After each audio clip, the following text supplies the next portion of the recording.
Hello,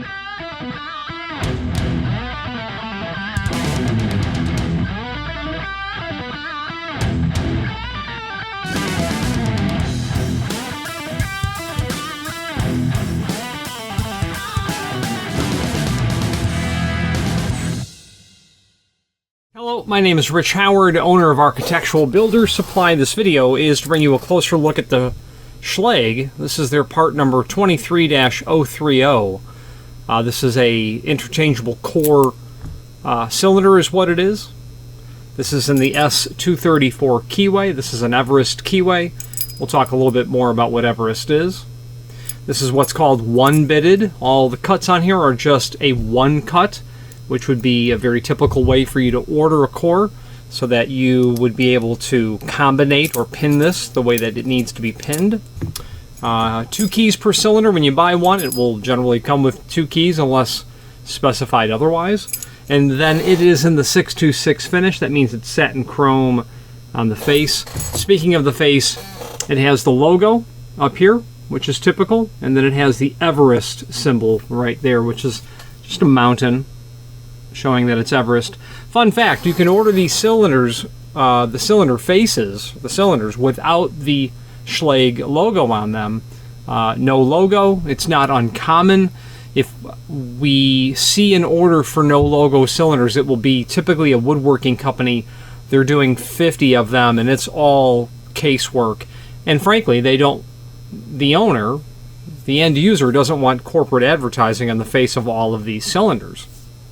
It would make perfect sense to ask that that logo be omitted, and Schlage will oblige that. There is actually a part number for this, less the logo. It could be 23-031.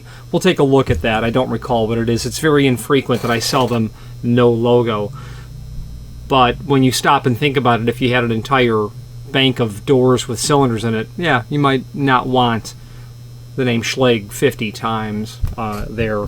So a couple of keys are going to come with it. The principle of this cylinder, interchangeable core cylinder, is a fascinating one. Let's talk about that now. If you've not hit subscribe yet, we would very much appreciate if you did, and hopefully you're enjoying this video. Now, let's get back to it. So there are many different platforms of interchangeable core, and not to be confused with removable core, which is a different sort of subject or type of construction of cylinder. Removable core generally means that you can, with a small amount of ease, remove the cylinder from the lock. The difference between removable and interchangeable core is that a removable core lock, the cylinder itself will not work in the other items within that manufacturer's ecosystem, whereas a interchangeable core cylinder will work in almost all, if not all, of the system. So the example would be, not that you would know it, but the Schlage G lock was a lock that was removable core, but that core coming out of the G lock, which you could probably find it in a catalog from the 1980s and before, which we have, by the way. I'll show you where those are. That cylinder wouldn't work in anything else in their system. Wouldn't work in the A lock or the D lock or the F lock or the C lock or the K lock or whatever. However, the 23030 will work in practically everything that Schlage does. Okay, and that's the difference, whether it be a mortise cylinder housing or a grade 1 lever or a mortise lock or a rim cylinder. This will work everywhere. Whether it be Schlage or Sargent or Yale or Corbin or Best, Falcon, many other people. The concept of interchangeable core is the same in the sense that there is a tool that you can very, very quickly remove that core from its housing, whether it be mortise or a rim or a lever or a knob, and insert a new cylinder within seconds, literally. The amount of time it takes to insert the key, turn it clockwise 15 degrees and pull it out, and then reverse that process is how long it takes to change who owns rights and privileges over that lock. You need to take the key that worked here and make that key no longer work. You can do it in seconds. That's the hallmark of interchangeable core, whereas removable core which you don't really see often, and that G-lock, and there's another one that I've just forgotten about. But conventional core, what you're doing is you're sidestepping the need to disassemble a lock. Remove the trim from the outside, perhaps take the panic device off the inside of the door to get to the bolts that hold the trim on so that you can get to the nut that holds the mortise cylinder on so you can pull that out. Then you can rekey it, and all this time you might have a door that's unsecure. You might have a real gnarly situation when it comes to personnel. Interchangeable core allows you to flip that over, and I've been personally involved in having to be somewhere at 12:01 a.m. because the landlord was evicting the tenant and they didn't pay by midnight, and and I'm standing there at the back door of a restaurant and I'm fumbling with all of this in the dark. It's a mortise cylinder. Cover's got to, the armor front's got to come off, the screws got to come out, the cylinder's got to come out. You got to rekey all this, and all this time the two owners are standing there and they're potentially waiting for their tenant to show up, with an issue as to why they are now being locked out. The other time was literally in an eviction. I am there rekeying the locks of the common of the building and the apartment, and this tenant's worldly possessions were being put onto the curb. So it's, to be standing there doing all this lock work, the disassembly of the lock is what this completely removes. Quick, in, done. You don't get in anymore. That's all there is to it. If you have a school, if you have any sort of application that requires sensitivity, let's say human resources, if someone needed to be fired, or if someone needed to be prevented from going in there, interchangeable core is the best way to do it. Patented by Frank Best. I think he filed that patent in 1919. That's what became known as the Best core, known as interchangeable core, but known as small format. Schlage is known as full size. There's three terms. There's small format, which the Schlage system isn't. That's Best and Falcon and Arrow and the clones of all of that. Well, all the clones of Best. Then there's large format. This is large format, but I said full size. Every manufacturer who makes a interchangeable core that's not the small format type, it's large format. Schlage just happens to call theirs full size. Marketing gimmick back in the 60s. You don't want the small format, you want the full size, don't you? So this is large LFIC versus SFIC. If you see the term full size, that's just what Schlage calls it. Generally, you'll notice in small format the two lobes are the same size. In large format, the bottom lobe is larger than the top lobe. The way that the Schlage system works, and only Schlage and Yale, there could be others. I play a locksmith on television. They have a system by which they have a unique key that will allow, or the tool that will allow the removal and insertion of the cylinder. The unique key for Schlage is basically the same key that will and must operate the cylinder. So this is just one bitted. Let's just imagine that this was cut to some random cut. It will operate the cylinder. The control key, which is what it's called, is slightly longer, has a little longer tip in what would be the 7th position that will allow you to retract that pin that's right there. I don't have an S234 control key here, so I can't demonstrate it, but it's super simple. The key went in, I could rotate it clockwise 15 degrees, and sure enough, that pin's going to be pulled back, is what's going to happen.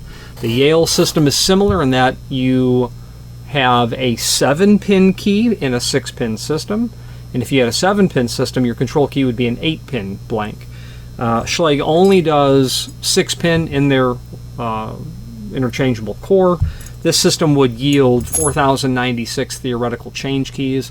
What's nice about the Schlage system is you don't lose any changes to having to have a control shear line like you would in Corbin or Medico or Sargent, where you're pinning to the control shear line, meaning you have to add build-up pins, which means there are going to be combinations of cuts that you have to pull out of your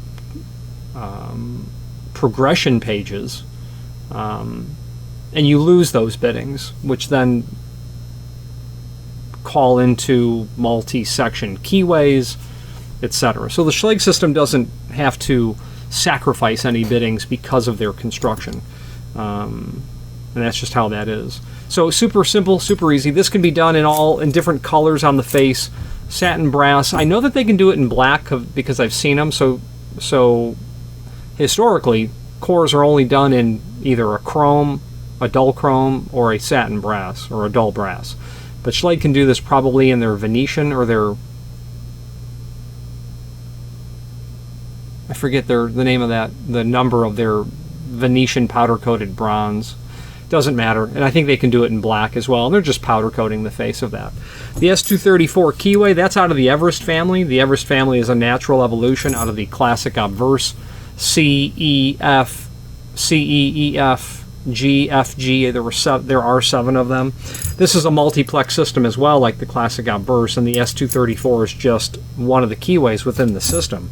And what a multiplex system allows you to do is to have multiple keyways in a family, that on top of those multiple keyways will sit multi-section key blanks, and on top of all of that you'll have an all-section blank.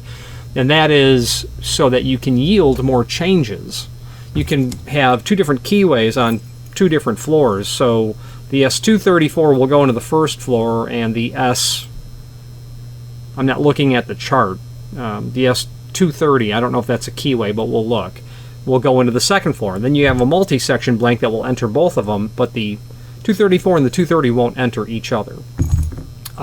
So we'll look at that chart in a moment. So that's what it's all about. Let's switch to the screen view and let's take a closer look at all of our supporting documentation. If you've not hit subscribe yet, we would very much appreciate if you did, and hopefully you're enjoying this video. Now let's get back to it.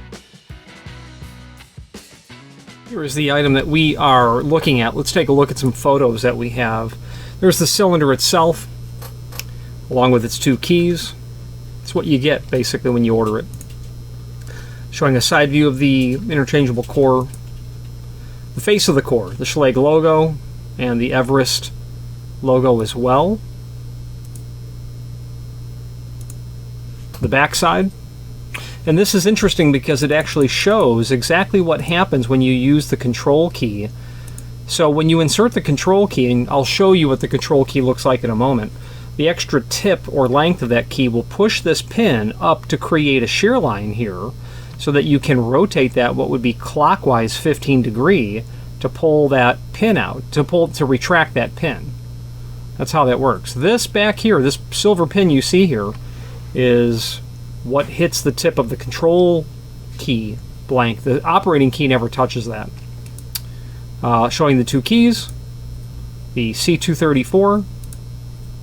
This would be the opposite of the thumb side.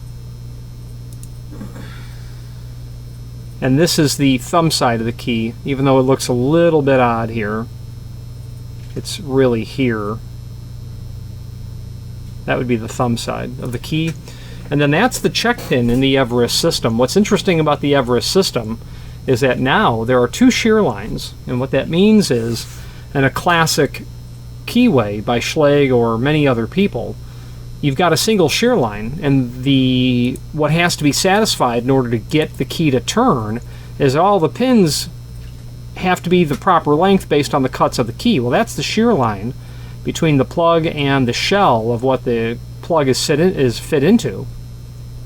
Well, now with the Everest system, you've got this check pin here. That also has to be elevated to the proper height so that you satisfy this shear line and the one that's down here as well, making it a more secure cylinder. And that's the Everest. The evolution of the Schlage system into Everest is now that there are 2 shear lines that have to be satisfied. We have a cut sheet here of, actually we have a cut sheet here of the 23030, and it's just going to show up in this document that's linked to down below.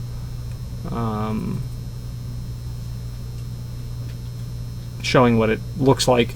Standard pin and tumbler, the 23030. That less logo, I guessed right, it is a 23031. These are 6-pin platforms only. Schlage doesn't do a 7-pin. You can run 5-pin cylinders into these, cut keys into these. You'll have to drop that 6th chamber. And then Schlage can do the full-size platform in other keyway technologies. Classic, obviously Everest. The SL platform, the Primus XP, can be done as well.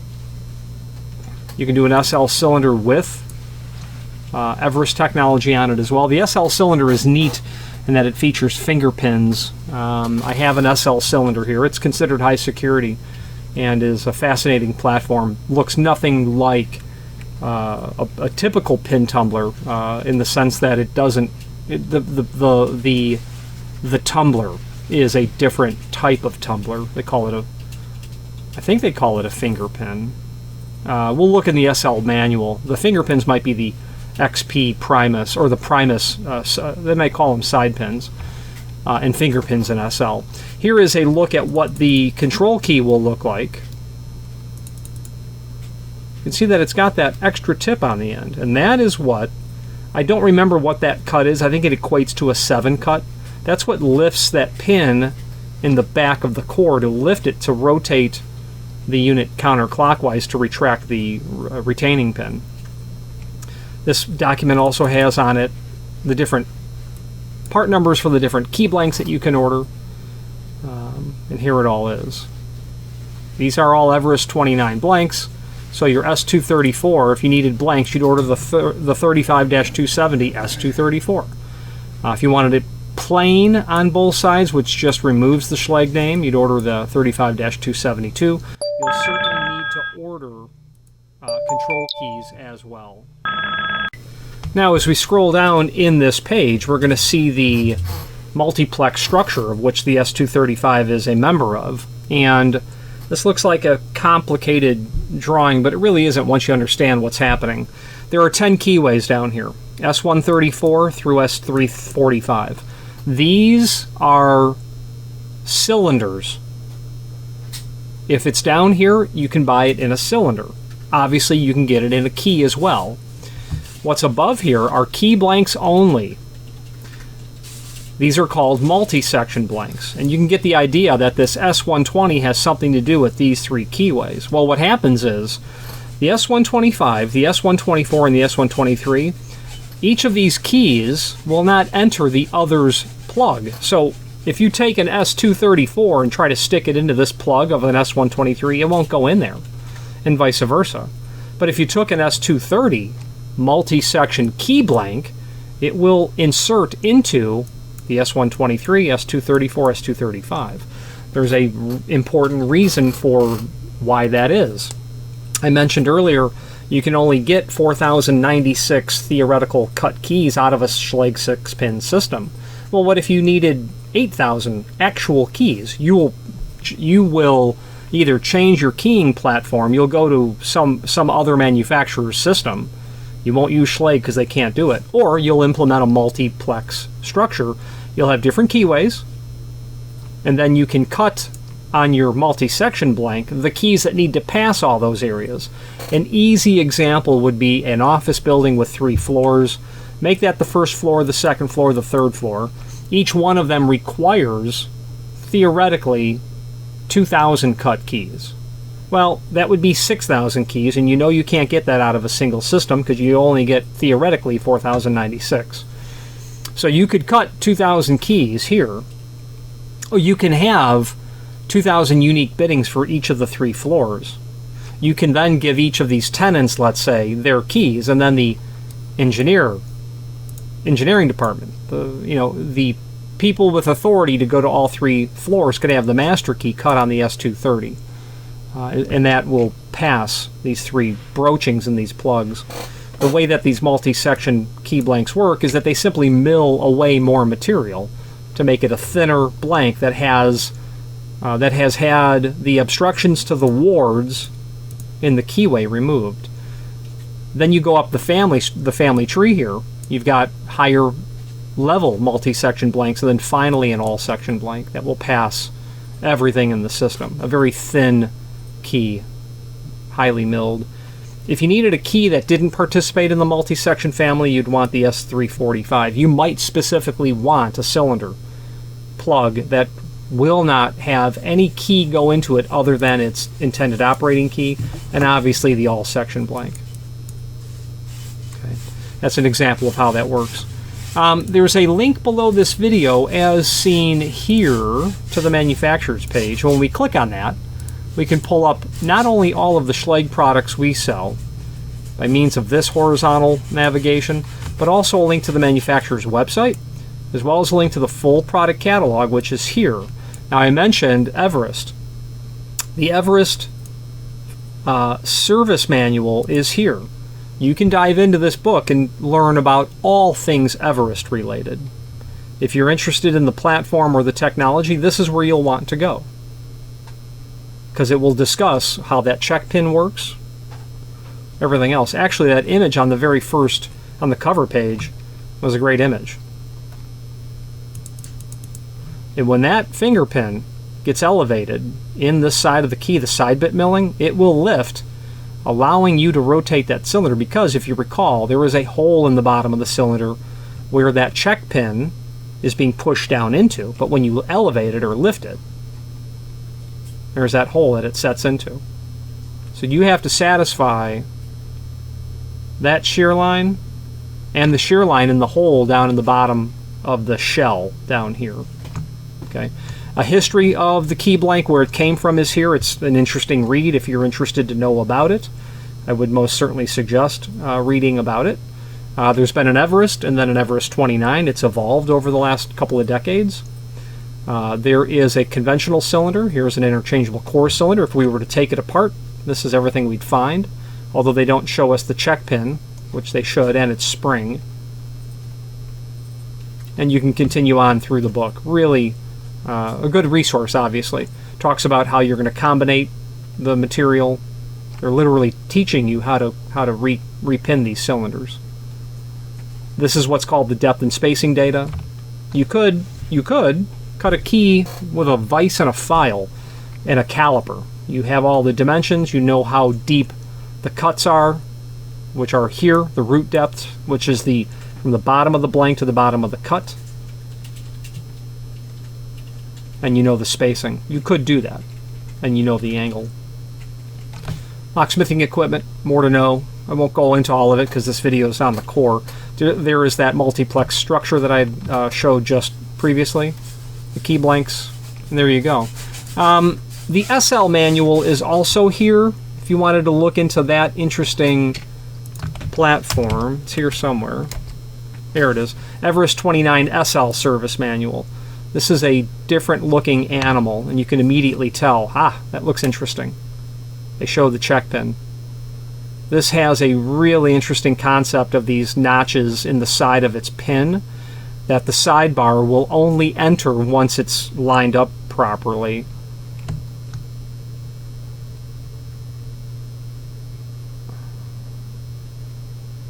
Oh, they call them L pins, not finger pins. L pins. Finger pins are what is going to be in the Primus system for its side bit milling. This is a great cylinder. This is actually, I probably have an XP version of this. But you've got all the shear line up here that you have to satisfy. Then you've got the shear line with the finger pins, which means the two sidebars have to be able to enter the core, the plug, in order for it to turn. This is not going to be something that the casual lock picker is going to get open. There are people who can do it, but those people are experts in the field that contribute in a positive way to the community, not picking locks. Really secure platform. It's secure in the sense that you have to submit paperwork to the factory to order one. In addition to that full line catalog, there is also some older catalogs that we have, vintage catalogs. I had mentioned before 1980 to find that G-lock. Well, I've got one going back to the 70s, to the early 60s, 50s. I've got one. The crown jewel of the lock catalog collection is the 1936 version. Let's wrap up this video on camera. If you've not hit subscribe yet, we would very much appreciate if you did, and hopefully you're enjoying this video. Now, let's get back to it. Okay, if any questions on the 23030 interchangeable core cylinder or any Everest product, please feel free to reach out to us.